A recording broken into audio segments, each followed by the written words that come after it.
How's it going? Welcome to the Trades and Grades podcast. I'm your host, Noah Wright. Alongside me is Camden Gongwer and Caleb Nemi. We're doing some Week 10 start and sit. It's always tough to do these starts and sits because we can do the best we can with the knowledge that we're given, but at the end of the day, like at some point, fantasy is kind of a little bit luck and a lot of luck, and so we're just trying to give you the best analysis that we can based off what we see and the matchups that our fantasy players are having to give you an overall edge on your teammates and your league mates and who you're playing, so you get in the playoffs and obviously win yourself a championship. So yeah, without further ado, let's get started. Caleb, let's give your start of the week. I'm starting DeAndre Hopkins this week, and now I know last week my man got absolutely shut down by Tariq Woolen for the Seahawks. It was brutal. Still have like 18 or something. Yes. Technically in standard leagues, he had 13.6. I don't know what that is in PPR because I don't have that pulled up. Let's see. 16, 18. He had 16. But then of course, like the week before that had his monster game where he was the wide receiver 2 on the week, and then the week before that was the wide receiver 8. Week 7 had 14 targets. Week 8 had 13 targets, but then last week only had 5 targets. So we're gonna have to take that into consideration that he absolutely got manhandled last week. We're banking on bigger and better days for our boy DeAndre Hopkins. We're hoping that ironic that you get manhandled when you're on steroids. By the way, that's what I was about to say. I mean, the PEDs might be running a little low. You don't know what he took this last week. Was he drug tested? All those are great questions, but of course we're firing him into our lineups as I think a back end wide receiver 1 this week. Yeah, so he had 4 receptions for 36 yards and a touchdown. A touchdown saved him. In comparison, like you said, he did get locked down because the week before he had 159 yards on 12 receptions. So a pretty substantial drop off there. But yeah, I mean, even though they're playing against the Rams, he's got Jalen Ramsey perhaps on him. I'm still firing him up. I think it's kind of Ramsey's washed. I don't care. These aren't suggestions aren't supposedly like, are you gonna sit DeAndre Hopkins? Chances are you're not sitting a lot of these guys. Like hypothetically, some of them you will like think about like sitting versus starting, but these are more like guys that we think have really good matchups and like, hey, maybe you go try and trade for them now before they pop off, or if you have them on your team, obviously like you're gonna feel a bit better about this week. Even if you had like some sort of stacked team where you had 3 good wide receivers and then you got DeAndre Hopkins in the 7th, and this is actually a consideration for you. But yeah, I agree. I mean, DeAndre Hopkins, if you got him in those late rounds like Camden did in one of our leagues, is great. You're looking great right now. If you got my wide receiving core, I have 4 or 5 guys that have which is awesome. You just had to get through the first 6 games and take on. I got lucky too. I was one of the lucky people in your league, and like everyone has this guy in their league who doesn't score a lot, has like the least amount against him. I think I won with 88 points one week. Like just absolute lucky to get to my. Yeah. I think I was 6-2 going in this week. So. Yeah, now you're cruising. It's gonna work out now, but. Yeah, I like that. I like that pick. Camden, who's your start of the week? Travis Etienne, and probably similar to DeAndre Hopkins. You're probably thinking, no crap, idiot. However, Travis Etienne is just a dog. I don't know how to say it. He's just a dog. He is in like dynasty range. I've talked to Noah about this because a couple of people have asked from me. I feel like he's entering like untradeable like running back territory, just due to the volume he's getting, the production. He's averaging like close to 7 yards a carry, I think, somewhere in that ballpark. Yeah, he's big. He has a couple of big plays every game. He's now getting the touchdowns because Robinson's gone. He's like 23, I want to say. Like, he's starting to check every single box. I mean, to me, like, he's just a plug-in every single week, no matter if Jacksonville is going to win the game or lose the game. If they win, he's probably going to score touchdowns. If they lose, he might catch a couple more passes and still have a couple of big plays. Like, before the James Robinson trade, I wasn't as that high on Travis Etienne, but, I mean, the last 3 weeks where he's seen close to 80% snaps, those 3 weeks he's been killing it. So I think he's kind of getting that almost like DeAndre Swift territory last year where, like, I don't know, when people are like, what would you do? what do you want to trade if I were to take him off your hands? I mean, the answer is you want Travis Etienne and something back, you know? So, like, Right. you want a young running back that's a stud. There's X amount of those. I mean, Swift, Brees Hall, Travis Etienne, like, I'm trying to think of any other younger ones. I don't know. I feel like he's just in elite territory right now. Yeah. So he's my start.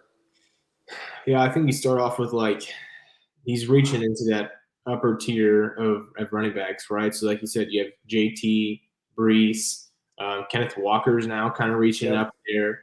Yeah, I agree. And Javonte Williams was up there. Now with his injury, it's kind of questionable. Najee's kind of fallen off, but those are the types of guys.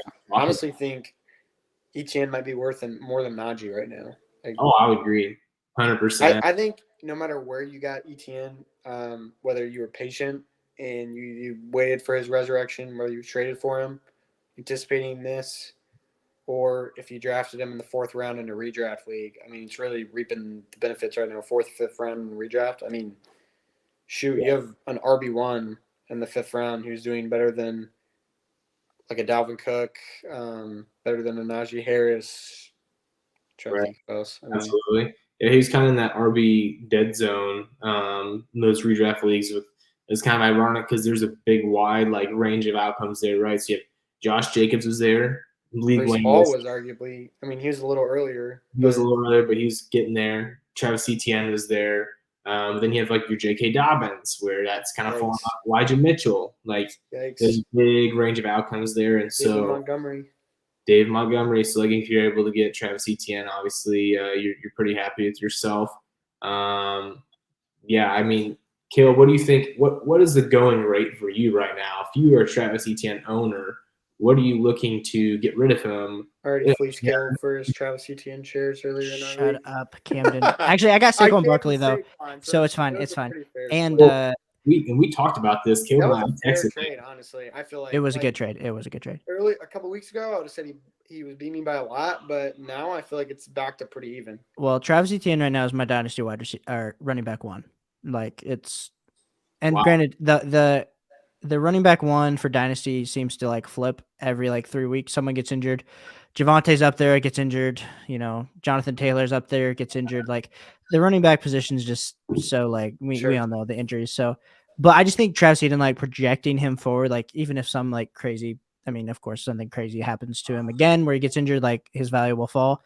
But no, Travis Etienne's my running back 1. And I imagine if he stays healthy the rest of the year, it'll stay that way going into the offseason. I mean, what's he finished? I mean, if he keeps putting up 20 a week, he's going to find himself, top 5 for sure? I mean, I think he's like around 9 right now. Yeah. No, I think he's going to be probably top 5. He's 11 right now. 11. But, points per game, he's at 14.3 just because of the slow start. So he's behind the 8 ball those first 5 games where he had an 8, 10, 3. Then he's kind of exploded on the scene since week 5. He's been running back 5 on the year. And so, yeah, I think he definitely he's on the up and up for Travis Etienne. We talked about this offseason as one of our guys, one of the buys we thought was. Which guy was it? I don't remember. I genuinely don't remember. I feel like we're all. I don't think it was mine. So it was either me or Caleb. I was really on Travis Etienne. Yeah. Yeah. It's probably I think Caleb's probably the highest. We were all like very. I mean, Etienne and Komet, you hit a home run. Well, it didn't look like it early. Yeah, no, it didn't look terrible. So, I'm glad to see that. Sticking with the running backs, my start of the week, DeAndre Swift. Now, some might say that this is biased because I love DeAndre Swift, and I would say you are correct, but I don't care because DeAndre Swift has been somebody that's caused a lot of heartache with his injuries. They haven't used him as much as people would like, as much as I would like. But they did mention this past week that they want to start using him more. He's been, he's healthy. He doesn't have any injury designation going into this week, as much as he had at least in previous weeks. He seems like he's getting back into the flow of things. He had 8 points last week. He only had 2 rushes and he had 3 receptions. But he has such an insane ceiling. It's just if you are on the border of starting him, and we have buys and injuries, so chances are if you have him, you're going to start him. But if you are on the border, I'm starting him 100% because he can easily go and pop off for 25 or 30 points this week. And yeah, is he going to have a game? Like so far, his worst game this year is 7.6 points, and that's his floor. And that's just based off of the fact that he's going to get that receiving yards, all those receptions. And even if he only rushes it for, 5 to 10 times, that's fine because he's usually decent around the goal line. They do give a lot to Jamal Williams, but it's not like he's not had a couple of touchdowns this year. And I think his floor is so much higher because of the receiving work that it's almost just a no-brainer. If he's starting a game, I'm going to be starting him in my lineup. I'd say the majority of the time, but especially this week, I see that DeAndre Swift as a must start if he's on my fantasy team. Thoughts? Love me some Swift. Yeah? He said, sure. Okay. Must be good if I get no rebuttal. We'll move on to the sits of the week. Caleb, who are you going to sit this week? We're sitting Camden's boy Antonio Gibson this week. Camden was bragging earlier this offseason that he was able to get Antonio Gibson in the 5th or 6th round. Now looking back, there was a reason you should have been taking Josh Jacobs over Antonio Gibson. They were going back to back. Last week he didn't have a lot, but the 2 weeks before that, he still had 18, I think, both those weeks. Yeah.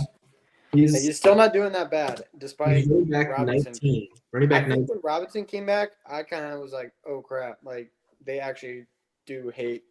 They want to shoot. Gibson? Yes, they want to shoot Gibson, for lack of a better term. But he's kind of rebounded. He's on the up and up. Yeah. And I'll say this. Doing fine. He has performed okay up to this point. I think so. J.D. McKissick is potentially going to be out this week, which helps out. He's been out, man. Which helps his cause. But the issue for me is the matchup. They're playing the Eagles. They're going to be down, and Gibson's going to get all the catches. Well, you think Robinson's going to get the catches? Okay, but this is my question for you, Camden. Who's the quarterback? Is it Taylor Heineke? Is it Sam Howell? Are we confident that Taylor Heineke doesn't dump it down? So if he's starting, lack of catches there for Antonio Gibson. How many weeks has Taylor Heineke started the last 2 weeks? What? Has Heineke started the last 2 weeks? He has. So he did get. Gibson did fine 2 weeks ago. Yeah. 2 weeks ago he had 7 targets, but they were also playing the Colts. But they were playing the Colts, of course. Yeah. Bad defense. The Eagles have a good defense, and Colts have a decent defense. Their offense is really bad, which sets up their defense. But I think their defense is all in all okay. I wouldn't call them a bad defense.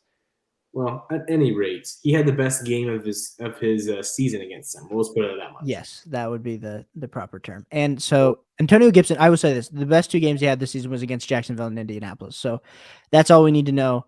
Coming into this week against the Eagles, it's not going to be that great. Imagine he probably puts up 7 or 8 fantasy points, but you're probably going to need to measure RB2, and that's not going to cut it. 7 or 8. I'll bet you $5 he goes over 8. You think so? Yeah. All right, here we go. We're going to do a deal. I'll make that deal with you. All right, $5. Wow. All right. Nice. The Venmo's out. Let's go, Gibson. All it takes is one little touchdown. Just one dump off touchdown at the end of the game. A little garbage time. Camden, who's your sit of the week? It's a little 35-yard screen, and I'm in good shape. My sit of the week, I just switched it up, so hopefully I'm not stealing one of yours. Wait, you go first, and then I'll say mine, because I thought of a new one. Okay. Well, I'm going to go on the other end of the RB spectrum. Najee Harris, because as much as I dislike Najee Harris at the beginning of the year, I'm starting to feel bad for him a little bit because he had a fantastic rookie year. I saw him as being overhyped, and one of my articles I wrote for Dynasty Nerds, I said that because I was like, this is just out of control with the way that he's being ranked, and I know that running back is scarce, but I just did not see him as being efficient at all. He had a lot of dump downs, and so I felt like he was going to have a drop-off for this year. And unfortunately, he did, and it's actually way more drastic than I could have ever imagined. I did see this week that the coaching staff, there's a rumor – wow, okay, Kill. There's a rumor that they might be looking to bench him. I don't know if that's true, and that could just be solely a rumor. But I don't like anything that's going on in Pittsburgh right now. Yes, Jalen Warren, the backup, has been playing dare I say, better than Najee Harris. He And doesn't miss wide open holes. Let's just Yeah. put it that way. and really, I think there's the two biggest things for Najee Harris is they have an atrocious offensive line. He's not getting those receptions he did last year, with the NFL receptions for running backs. And so between those two things, he has very little fantasy relevance. He's putting up 10 points per game. So if you really need a running back, and that's your running back too, because injuries, like, I get it. You're almost insulated between like 8 to 10 or 12, but that's really all you're going to get. And so if you really, really need it, like, you can get that. But other than that, like, I'm pretty off on Najee. There's really no trade value either. That's just kind of like, I hate to say it, which is just a very rare, I feel like, scenario in fantasy football because you can almost always trade. But if you're playing redraft, you have Najee, you're pretty much just, you're stuck. Like, it's pretty much just stuck. Let us also remember that for those of you that listen that play Dynasty, we did mention the fact that Najee Harris was a sell this offseason due to his age, and it's looking like we were right on that one. So far, yes. I do think he's almost at a buy in Dynasty because of how far he's dropped off, depending on what you can get. And I hate when people say blanket statements like he's a buy or he's a sell because, like, give me something that's tangible, right? So without thinking much about it, like, I am looking to see what owners are willing to give away. If you could give away 23 first for mid 23 first versus Najee Harris. That's what I was trying to say. Like, is a 23 first too much to get for Najee Harris right now? I prefer the 23 first. I would as well, and especially because of like how good the running backs are coming out of this class. In a super flex league, we'll put it at that. Super flex league, you're going to have 3 or 4 quarterbacks go in the first round, which pushes those running backs back a little bit. You're not going to get Bijan, but you might have a chance of getting Jahmyr Gibbs in the middle of the first round. I would say, okay. What do you think? You know that Young's going off. You know that Stroud's going off. You know Bijan's going off. You don't think that any of the receivers – Jahmyr Gibbs is going 104 in Superflex leagues next offseason. And you don't think that Will Levis or Hooker or Richardson or any of the other quarterbacks are going to go earlier than that? Not in Superflex. I mean, once those top guys are off, I mean, they're all probably going to get first-round draft capital, but the disparity between like Jahmyr Gibbs and like a Sean Tucker or Zach Evans is going to be enough. I know this isn't I know we're a Dynasty show, but right, we're not going to get into it. But Jahmyr Gibbs, he will not make it past 105 or 106 for sure. All right, we will see. But yes, my sit for the week is Najee Harris. I don't know how we get into these start sits for the week, and then all of a sudden we're like in Dynasty, and then we're talking like trades, and then here we are. So that's the fun part. That's our show, trades and grades. It is. We're trading Dynasty. We're giving you start sits, and we give it all. And all in one fantasy. Okay, Camden, do you have a sit? I do not feel any regret at all. In fact, Kyle Pitts could go play in traffic and score as much points as he will this next weekend. Kyle Pitts is a sit, and Michael Pittman is also a sit. Anyone named Pitt, sit him. Michael Pittman, bum. They suck. The Colts are so bad. Kyle Pitts, not a bum. Team's a bum. Coach is a bum. Team's a bum. You know what, though? Marcus Mariota did say today that he needs to target Kyle Pitts more and get him in better opportunities. Obviously, I feel like he should have known that in week 1, so I'm not sure how much changes, but doesn't even matter because if you watch him try to throw the ball down the field, Kyle Pitts has 80-yard touchdowns, the longest wingspan in the NFL as a tight end out of everybody. And Matt Ryan made him look good. I mean, come on. You watch the Colts, it goes back to the Colts, right? Like, they're so bad. Those crazy catches Kyle Pitts was making like in training camp, you don't think Marcus Mariota goes, man, I have the second coming of Randy Moss out there for me, and I'm just not going to throw him the ball. Like, you know what? I bet they draft Michael Mayer to get a real tight end on that roster. Oh my gosh. Yeah, let Kyle Pitts just flex out there to the slot. That's all we need. Moving wide receiver full-time in fantasy. And then don't do that. Noah's in shambles. Screws my tight end premium leagues. Yeah. No, anyone named Pitt, honestly. I'm not going to lie. I meant to say Michael Pittman, and Kyle Pitts slipped out there, but he's a really good sit too, so both of them are sits. Sit them all. Cortland Sutton. I just have Kyle Pitts on the mind all the time. He's so bad. So just like came off instead of Michael Pittman, but Michael Pittman's a sit. I mean, that team is so bad. How many passing? Let's look up how many passing yards the Colts had last week.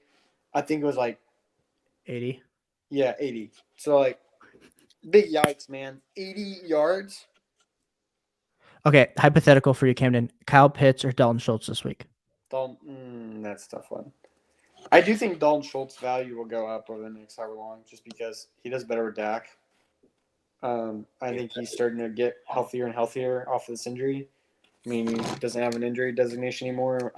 Whatever, ACL or whatever it was, MCL. Yeah. I think he's getting better. I mean, he's right around. He had 5 targets week 7, 7 targets week 8 against Chicago. I mean, 10 points and 13 points without a touchdown. I'd probably go Dalton Schultz, honestly. I feel like he's safer than Pitts.